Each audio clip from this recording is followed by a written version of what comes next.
Moçada, tudo bem? Boa tarde.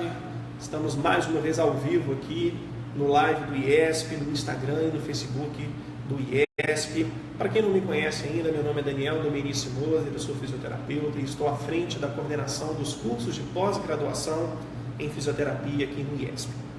Moçada, toda semana a gente tem o nosso live aqui e hoje eu fui incumbido, cara. Tive o prazer de ser o responsável pela última gravação do ano.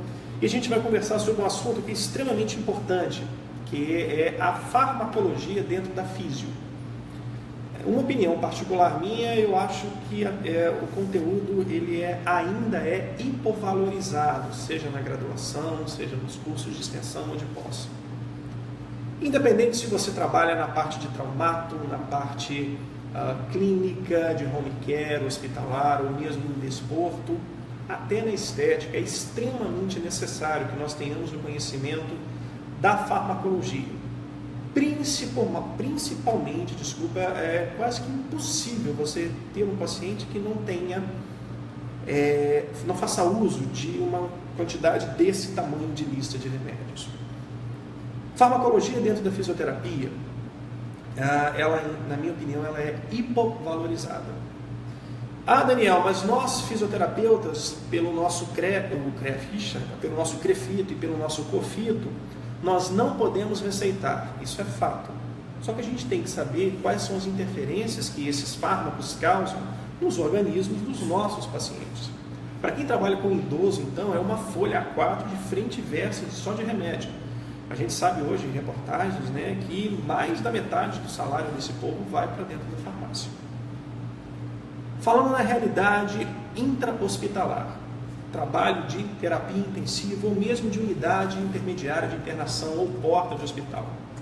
É extremamente necessário que nós saibamos quais são as drogas que estão sendo infundidas nesse paciente no CTI, ou mesmo dentro do quarto, ou mesmo na unidade de internação.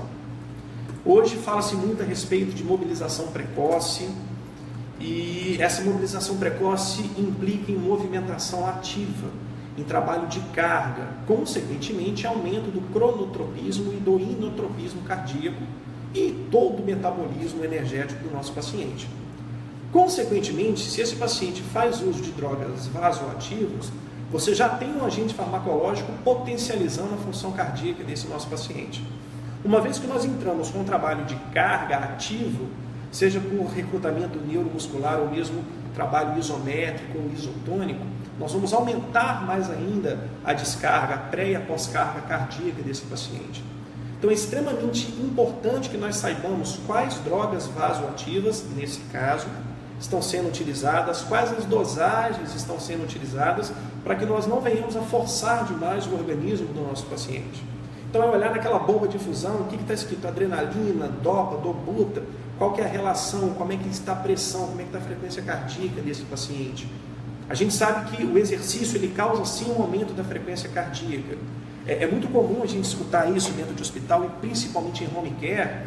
Doutor, eu estou fazendo atividade e meu coração está batendo mais rápido. Que bom! O problema é se você fizesse atividade e não aumentasse a frequência. Isso é uma resposta fisiológica.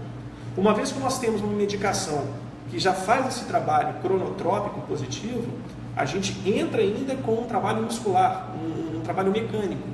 Então existe essa preocupação para que nós não causemos um desgaste muito grande nesse coração, principalmente desses cardiopatas.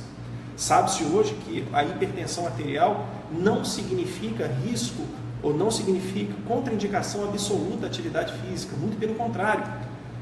O pessoal da educação física, o pessoal da reabilitação cardíaca na físio tem estudado e tem produzido muita coisa e mostra a eficiência de um trabalho muscular ativo no tratamento da hipertensão. A gente tem que estar ciente disso. Para quem trabalha com idoso, então, vem os antidepressivos, vem os remédios de controle de colesterol, vem os remédios de controle de glicemia, os diuréticos. Nós temos que ter esse conhecimento, o balanço hídrico. Quanto de xixi esse nosso paciente está fazendo? Ele está retendo líquido? Ele não está retendo líquido? É muito comum a gente escutar, principalmente em idosos, a famosa cãibra. Doutor, eu comecei a tomar um remédio tal, eu estou com muita cãibra. Essa muita cãibra, normalmente, por um cotidiano, né? A gente fala, é falta de potássio, come mais banana. Não, cara, a gente não sabe. A utilização prolongada de fármacos diuréticos, sem nenhuma propaganda, mas, por exemplo, você tem Lasix, o hidroclorotiazida, a furosemida, eles fazem uma depressão, eles diminuem a quantidade de absorção de cálcio, potássio, fósforo e magnésio. Consequentemente, lá da fisiologia, a nossa célula muscular precisa desses íons para que trabalhem de forma adequada. A partir do momento que você faz uso de uma medicação para diminuição do volume hídrico interno e, consequentemente, diminui essa qualidade bioquímica do sangue e muscular, a atividade muscular ela vai ser comprometida. Então, a gente não pode querer, por exemplo, uma eficiência de uma contração muscular de um determinado grupamento se bioquimicamente não existem íons que propiciem essa contração. Esse conhecimento é extremamente possível. Nós não podemos e não faremos, por motivo ético, mexer na medicação do paciente. Os pacientes nos perguntam muito, doutor, como é que eu faço com o remédio então? Tome de acordo com a orientação médica. E é muito claro a gente deixar que quando o colega prescreve a medicação, ele não tem certeza absoluta quais serão os resultados dessa medicação. Existem pacientes que fazem uso dos fármacos e não apresentam melhora. O médico errou. Não errou. Ele está fazendo uma tentativa e erro. Cada organismo responde de uma forma. Então é extremamente importante que nós, da fisioterapia, que estamos 2, 3, 4 ou mais vezes na semana com os nossos pacientes, que nós informemos aos pacientes que eles têm que dar o feedback ao médico, se a medicação está fazendo efeito ou não. Na realidade de consultórios anti-inflamatórios, tem cataflã, ibuprofeno, naproxeno, cetoprofeno, uns montes de anti-inflamatórios à base de corticoide, inflamatório não corticoide, que são os ANIs. São extremamente importantes, principalmente aqueles que atuam como reação anti-inflamatória no momento agudo da lesão. Nós já estamos conversando isso há um tempo e hoje está muito em moda que a gente fala de reabilitação acelerada. Pessoal, a gente tem que respeitar as fases agudas de cicatrização, as fases de proliferação de marcadores anti-inflamatórios, marcadores inflamatórios, para que a ação do remédio atue nesse momento. A gente começa a escutar alguns burburinhos. Eu escutei de um paciente essa semana lá no consultório, a semana que passou, desculpa, que um conhecido dele estava graduando-se em fisioterapia, e ele tirou uma foto fazendo a aplicação do infra. E o comentário que foi feito, nossa, infravermelho, isso não usa mais, isso não saiu de moda. Pessoal, fisioterapia não é modismo. Eletrotermofototerapia não sai de moda, é um recurso.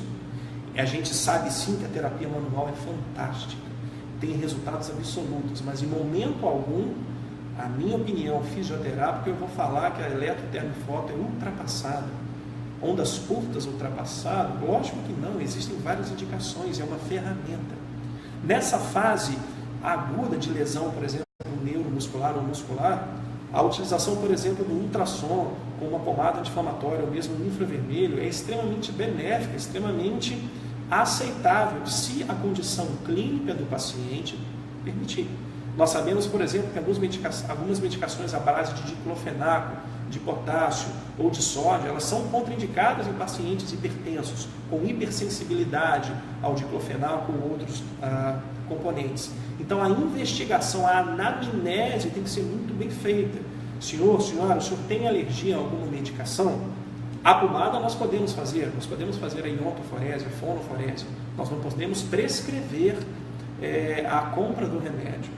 Mas a pomada o paciente vai, compra e traz para nós. Só que nós temos que saber se ele pode usar, não pode. Tomar cuidado para não causar lesão, para não causar hiperemia, lesão de pele ou outras mais. É muito comum, aqui em Juiz de Fora, por exemplo, a gente vive no nu, né?